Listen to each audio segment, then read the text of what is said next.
Greetings and salutations, my friends. Welcome to another Total War Warhammer guide. Today we are looking at the Dark Elves firing stuff, ranged infantry, and they have a lot of choices and a lot of fun units for this particular job. Elves do like a bit of shooting, as we know, and Dark Elves are no exception.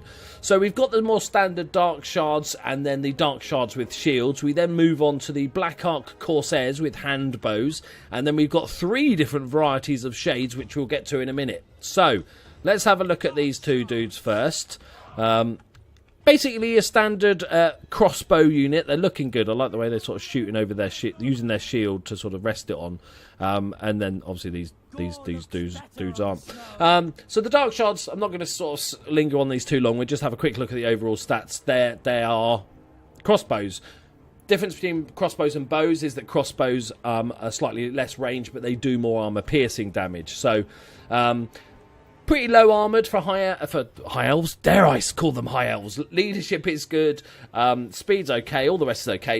You want to know about the shooting, really. 125 meter range. A missile damage of 20. I don't think that's meters, is it? I don't know what that is. What the actual is it? 25 goblin heads. I don't know what the thing is in the Games Workshop. So and their missile damage is 32. So But number of projectiles 2, missile damage 3, armor piercing missile damage 11, so massively armor piercing. And obviously the guys with the shields are basically a little bit less attack, more defense. Obviously the shielded bonus for against, so if you're against high elves, obviously shielded is a way to go. But generally speaking, either of these two units is fine. I mostly use just the Darkshards.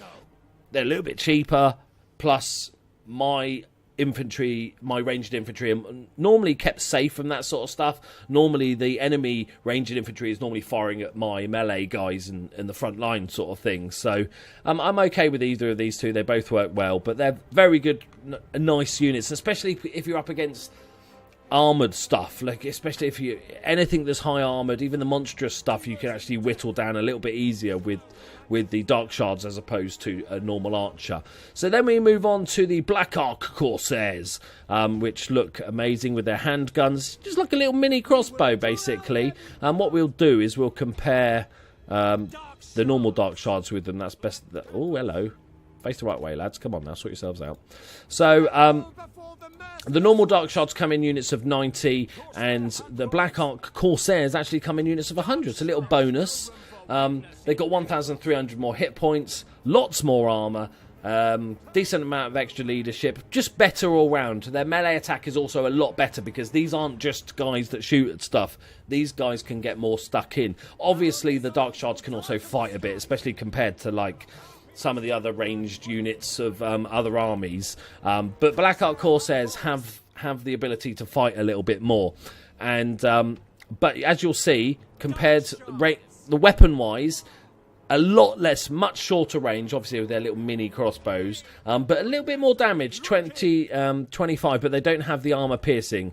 It's just purely, what do they have? 3 armor piercing, so not a great deal. The biggest thing about the Blackhawk Corsairs is that they have the fire whilst moving, and if anybody you watched in my other videos, I absolutely adore this trait because it means you can just, if you're up against another infantry unit that's chasing you down, you can skirmish and you can carry on shooting, as opposed to if they're charging against these Darkshards, they might not catch them, but the Darkshards don't really get the opportunity to turn around and shoot, otherwise they're going to get caught because they're on skirmish and stuff like that. So I really, really like the Blackhawk Corsairs. I think if you're going to have a missile-heavy army, you mainly do have the Darkshards, but definitely sprinkle in, just because they're a lot cheaper, but definitely, and that's what their job is, but definitely sprinkle in a couple of Blackhawk Corsairs, because although they don't have the range that the other guys do, or the armor piercing, they make up for it in the fact you can fire off a bunch of volleys, and then if needed they can charge into the fight. It gives them much more tactical flexibility. So the final 3 units we're going to look at on this video are the Shades. I thought they were wearing like Matrix style sunglasses there for a minute, but no. So their crossbows are wicked. They also have a scary ass sword there. We've got the Shades with dual weapons, because, you know, when 2 weapons aren't enough, you need 3. And then we've got the Shades with great swords. Where are the... Where's the great sword? Are they counting this as a great... No, because the others have it.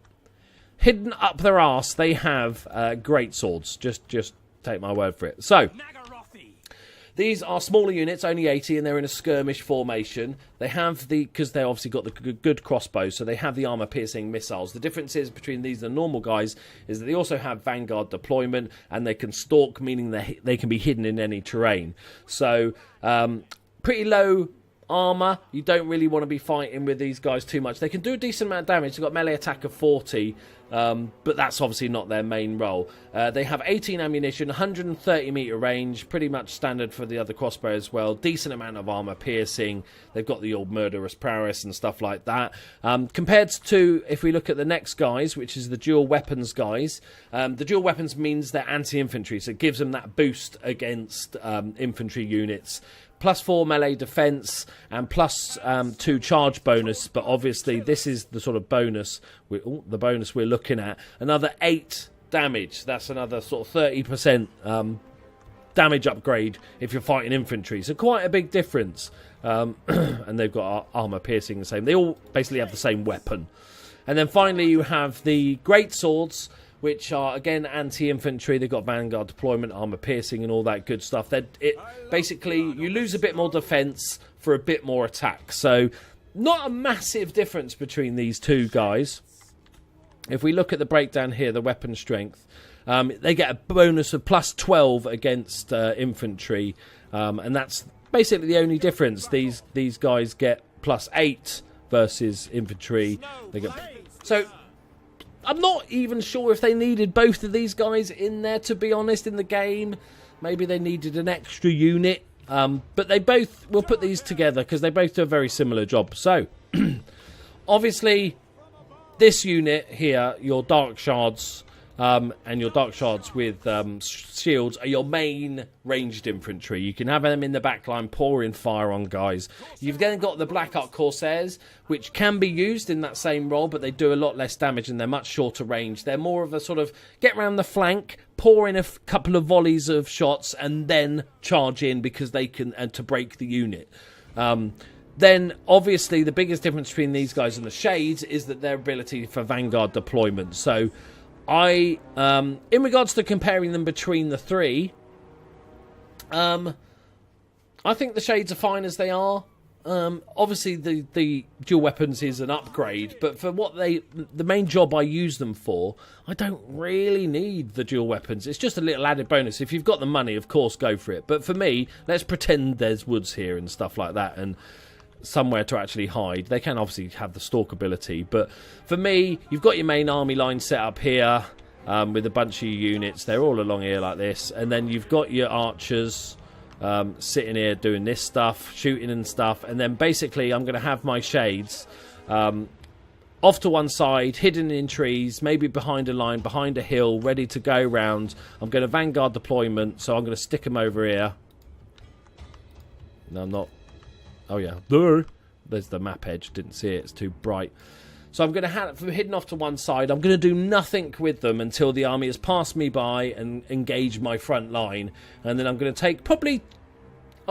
You can take them in units of one just to do some damage. But I think a unit of two, a group of 2 of these, maybe even 3 of these, off to one side together, ready for the army to pass.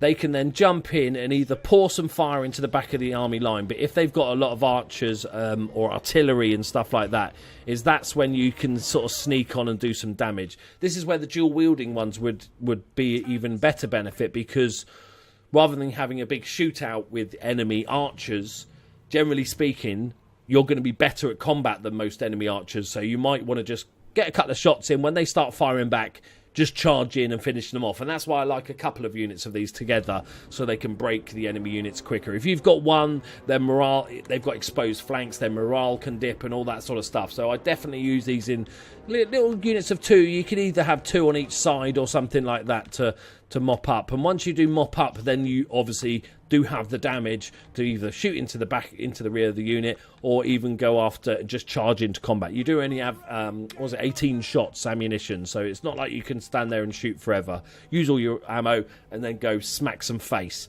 Right, there we go. There are basic ranged units. So next episode we're going to be looking at some of the more, fun stuff of the Dark Elf army, like the Dark Riders, Cold One, the Chariots, the Harpies, the War Hydra. So join me for that one. Hope you enjoyed this episode. Please leave a like if you did. Subscribe for more Warhammer stuff and other games. Go and have a look around the channel. See what you enjoy. I'll see you in the next one. Bye-bye.